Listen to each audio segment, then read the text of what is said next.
guys. Alright, today we're going to get into some actual wiring. And so in this video series I'm going to just do several different segments on the wiring and try to break it down so that it will be easy to follow along if you're doing the wiring. Now you can see I've got my C25 and the M26 installed. It looks really clean. And if you're interested in the C25 XP or the M26, you can stop by CNC4PC and pick those up. So there's a few changes that I had to do to the box in order to go this route. So I've added some terminal blocks here. I've also added another fuse holder for the C-axis. This will drive the ATC. And of course the addition of the C25 XP with the Ethernet smooth stepper and the M26 board. So if you're interested in the overall wiring of the board, you can follow my original series where I go into bringing power into the panel, over to the terminal strips, to the contactors for the preset circuit, and supplying power. So that series will cover everything in detail if you're going the stepper motor route. If you're going to be adding ClearPath servos, there's also a video where I upgraded to the ClearPath servos so you can bring those into the board. This video series will just be on the install of the C25 XP and the M26 relay board. So I've got all my pigtails connected into my new panel here, and we'll add the control wiring for the servo motors later. So the first thing is our power for our servo motors. So we're just bringing 72 volts from our Toradol power supply. This power supply actually puts out about 75 volts, but it was rated for 72 volts. This is available at CNC4PC if you're interested in those.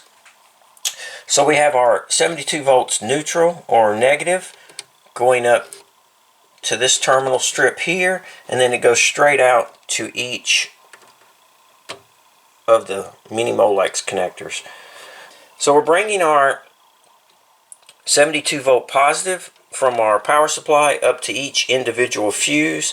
Now ClearPath, I believe, recommends 10 amps. However, I'm going with 5 amp. Anytime I've ever blown a 5 amp fuse, which has been about 3 times, it was due to some type of crash. I've sheared off 3/8" end mills without blowing these fuses, so believe me when I tell you, there's a lot of torque behind those ClearPath servos. So I recommend the 5 amp. So this is just going up to each individual power for each individual servo. So that pretty much puts us back where we were before we installed the C25 XP. So now what we're going to do is we're going to bring power into our C25 XP. Very top right terminal here is our positive 10 to 30 volts. So with this board you can bring in 12 volts or 24 volts to supply power to the board, and it will output your source voltage, and it will also output 5 volts for other sensors.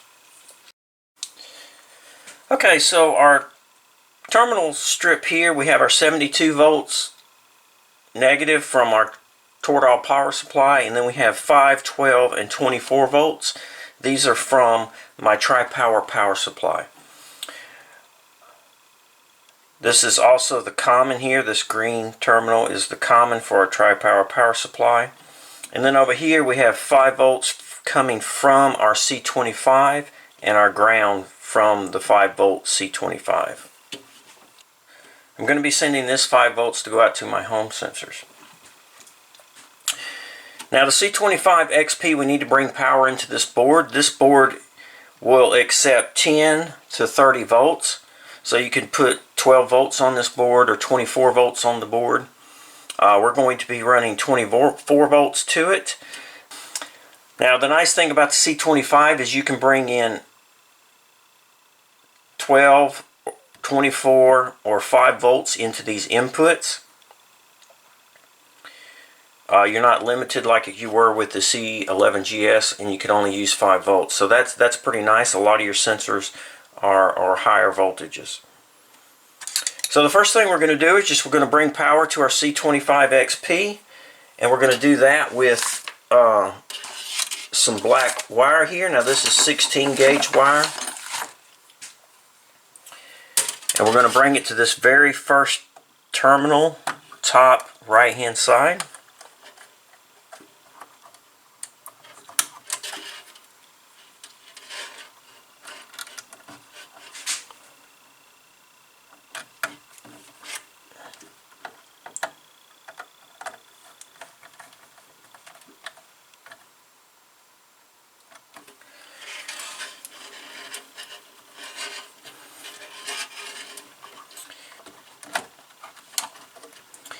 See if I can run this in between it like so.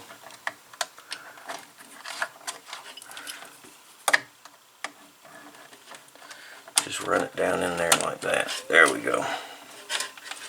And then we're going to bring it over here, and we're going to land it on our 24 volt terminal strip. Okay, so we're going to just bring this in. Now I've got these terminal strips are actually fairly expensive if you think about it, and even more expensive are these little jumpers that go from one to the other, and they make them that are 3, 4, 5, 6, but they just plug in here and then you can jump across. So you can see I have these 4 jumpered across, so I can put my lead into these that I'm not bringing power in. I can put them in any one of these or any one of those to get power over to this wire. So I'm going to just put it in this first one here. So you just take a screwdriver, you put it down in here, and they're spring loaded, and then you got your wire in there. Alright, so now we have 24 volts to our board, and now I want to bring source voltage ground, which is this green wire here. Okay, so I have another wire made up here for the common, and that goes to the second top right, second one down. It's labeled GND for ground. So this is our incoming power, our ground.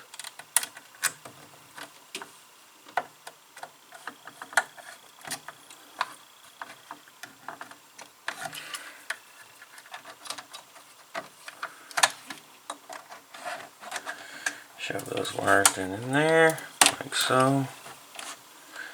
And we're going to bring that over to our tri-power. 5, 12, 24, this is our common for our tri-power. We're going to bring it into here.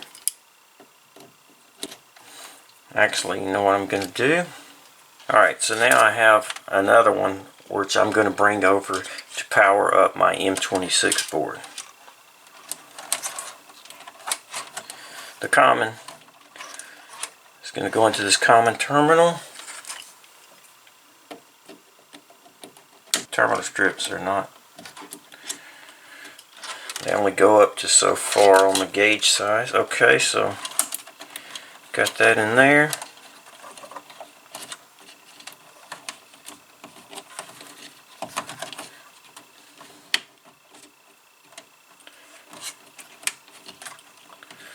Alright, now we're going to bring this over to our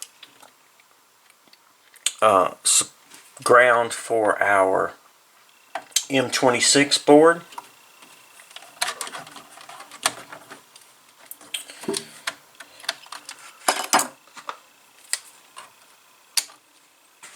Right?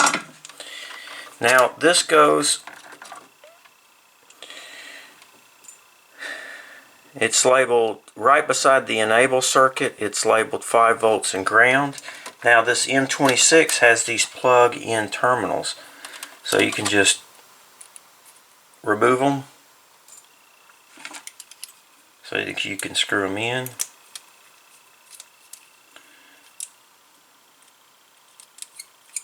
Which is nice and convenient.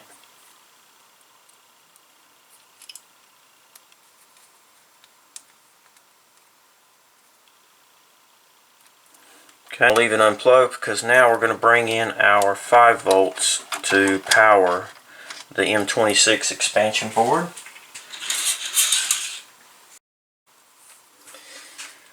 Alright, so I've got a blue wire here for my 5 volts coming from my tri-power power supply.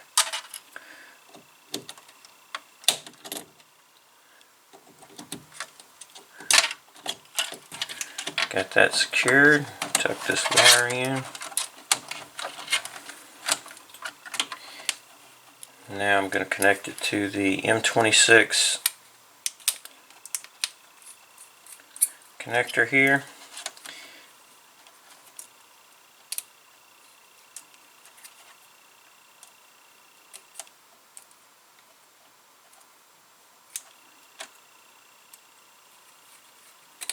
Having these plug-in ones or terminals are really nice, convenient.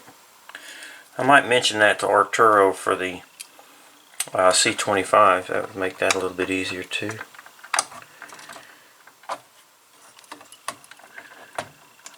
Alright, so we've brought power to our M26 relay board. I'm going to just get rid of these wires. See if I can hide them.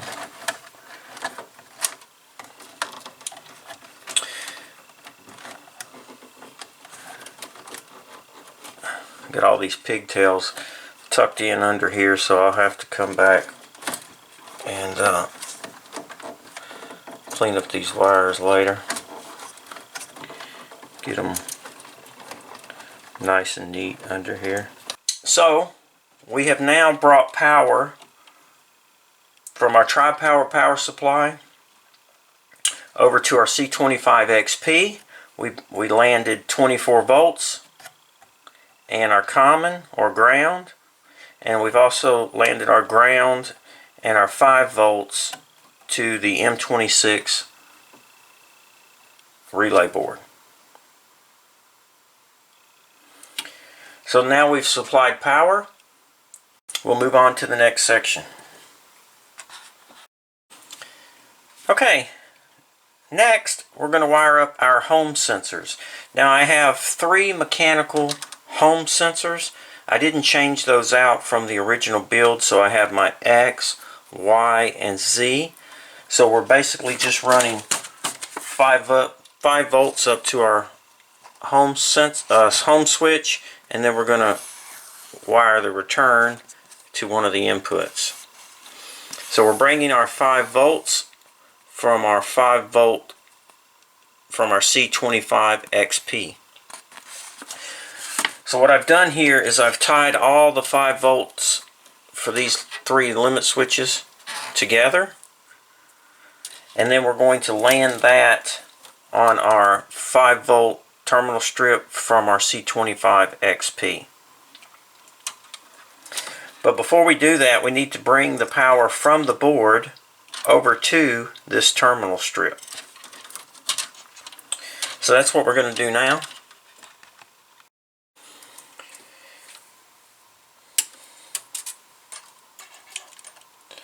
Alright, so we're going to bring our 5 volts from our source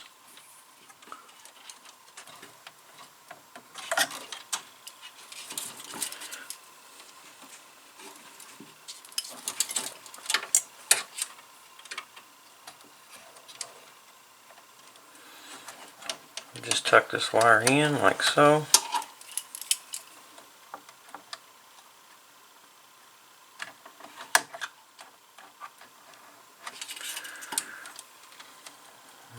Let's bring it around.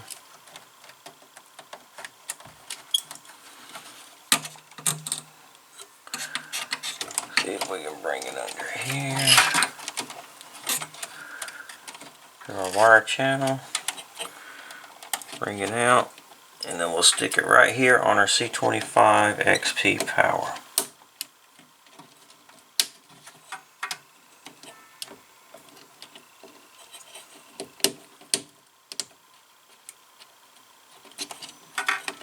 Okay, we've got it landed.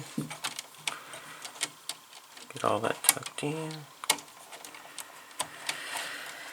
Alright, so we're good there. We've brought 5 volts from our C25XP over to our terminal strip, and now we can bring the 5 volts to our home sensors.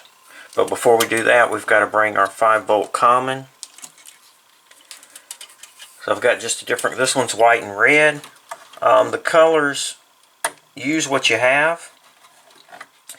This is the 6th terminal here. I used white and red because I'm bringing the 5 volts. I'm changing the color from the 5 volts. I'm trying to keep these 5 volt colors separate from these 5 volts, just as a reminder to myself where that 5 volt source is.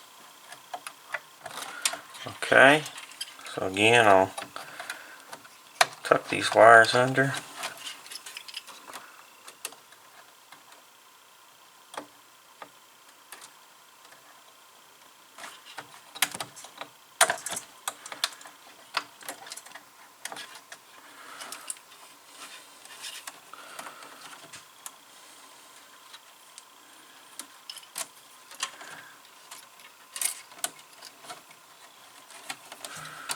Bring it around.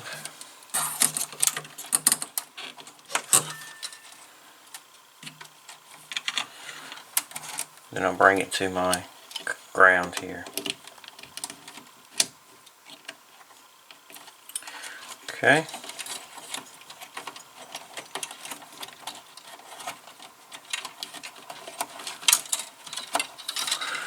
We'll get all that tucked in nice and clean later on.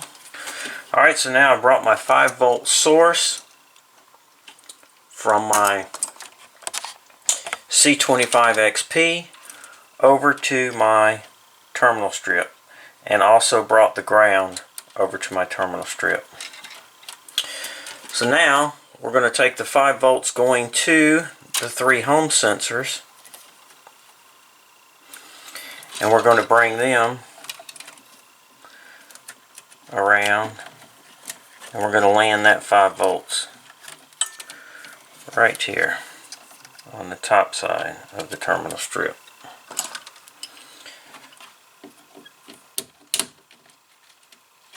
Go.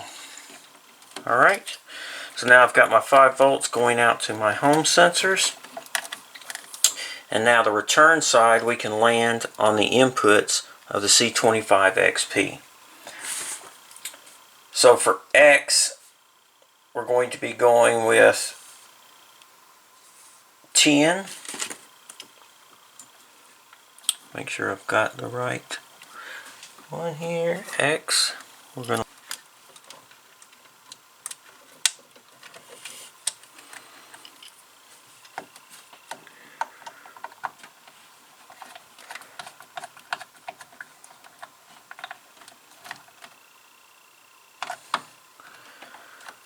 okay, and then Y is 11, so it'll be the next one up.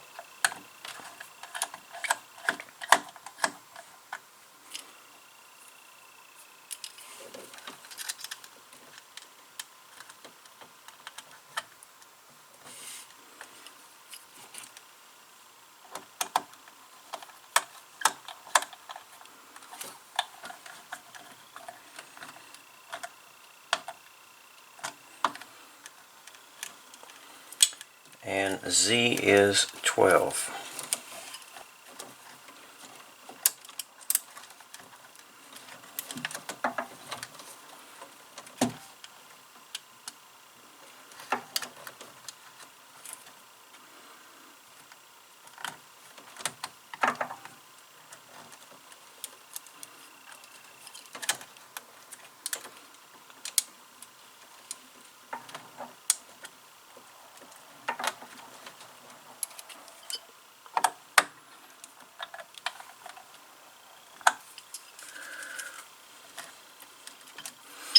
Alright, so let's recap what we've done so far.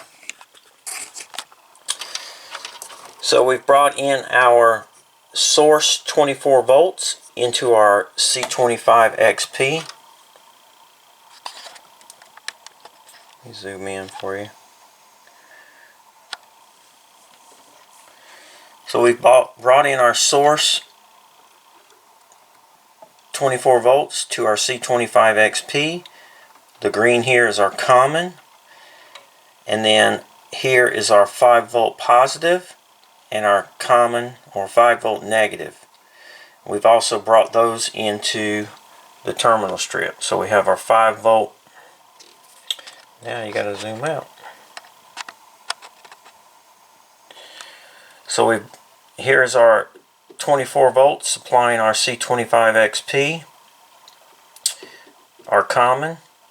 This is common is doubled because one is also going over to our M26.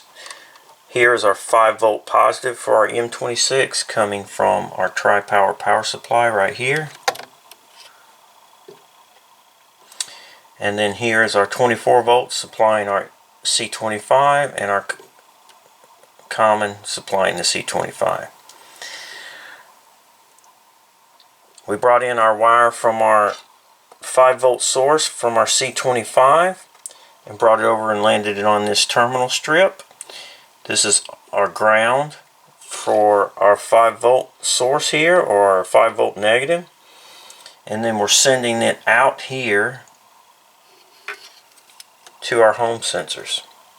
We then brought in our inputs from our home sensors to 10, 11, and 12, X, Y, and Z. We've got A and C to connect next. Alright, so let me see if I can get these tucked under here. It's always a good idea to label as much as you possibly can, because believe me, after a couple of years when you come back in this box to do something, you'll be glad you did. Okay, so we've got our 3 mechanical home sensors connected, and now I don't currently have an A-axis or an A-axis home sensor. So what I've done is I've just plugged that hole right here. I just 3D printed a plug down there, and just 3D printed a plug and stuck it in there, and we'll add that later if needed. So now we just need to work on our C-axis, which is for our ATC home sensor, and that is in this pigtail. That brings us to our next segment, which would be wiring in our ATC. Before we get started on that, I think we'll make this a second video. Guys, if you're new to my channel and you're just tuning in, click on the subscribe button down below. That way when I post a new video, if it's something you're interested in, you can stop by and check it out. As always, guys, please feel free to ask questions, make suggestions, and leave comments. Thumbs up if you like the video. Please subscribe. Thanks for watching, and most importantly, be safe.